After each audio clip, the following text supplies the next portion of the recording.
Now I am ready to solder my bezel to my bottom piece of metal. In order to do this successfully, I need to lift this metal off the brick so that heat can get underneath. Again, solder is drawn toward the heat. So if you heat this part up here, which is thinner and going to heat quicker, if this gets hotter than this, the solder will go up the sides. And I don't want that. I want the solder to go right here. So if I lift this up off the brick, the heat can get underneath and heat this bottom part so that the solder will go toward it.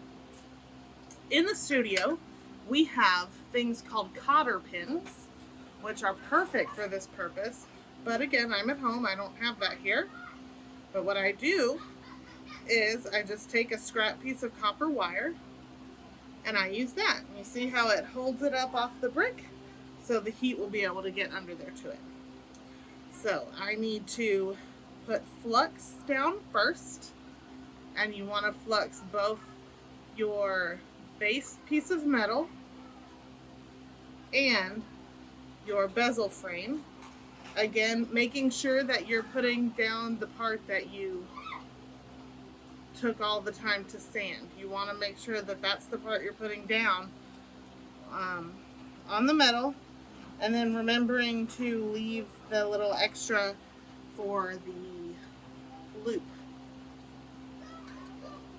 Now I'm going to place solder pallions all around,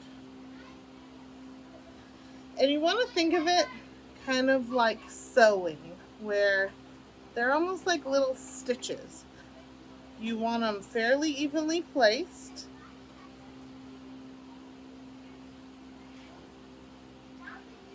This is the part that is the most tedious and generally takes the longest. But if you put in the time, you have the payoff. If you rush this part and don't put enough solder, or don't make sure the solder is contacting the frame, or you skimp on cleaning, you're going to have to do it again, which is going to cost you more time.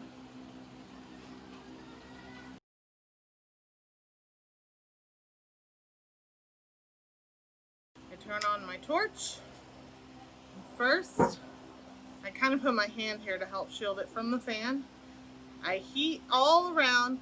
I don't want to heat it up too quickly where that flux boils, because it's got water in it. And that water will boil and fling my solder pallions around, and they won't be where I put them anymore. So I'm going slowly and watching that flux. And once the flux starts to look kind of like toothpaste, I know that the water's gone and the chance of it boiling is no longer a danger. So at this point, as tempting as it is to focus heat on the bezel frame, I'm actually not.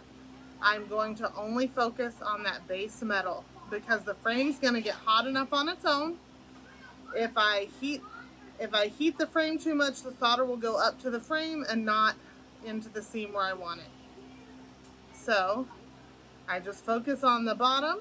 It's getting ready to go. You see how the solder is kind of starting to glow, glisten. There it goes. Oh, it's like magic.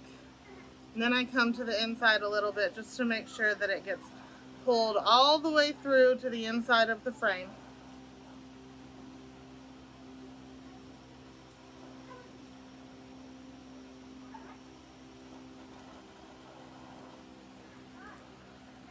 And there we have it. Now, use my Halloween bucket, pick it up, and the flux will make it stick to the wire. That's okay, that's not solder. Stick it in the water. Now it should be cool enough for me to touch it, and pull that wire right off. Now, it's a little hard to tell at first, but once I clean it in the in the pickle, I'll be able to tell if the solder went all the way around or not.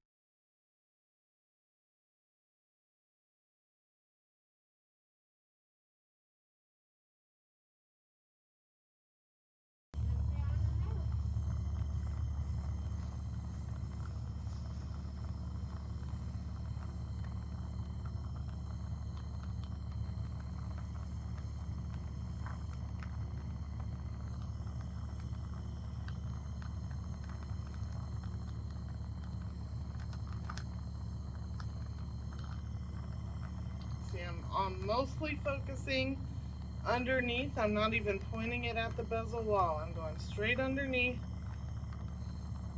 Just focusing on heating this bottom piece of metal because that bezel wall is going to get nice and hot. It's not about the green, Ella.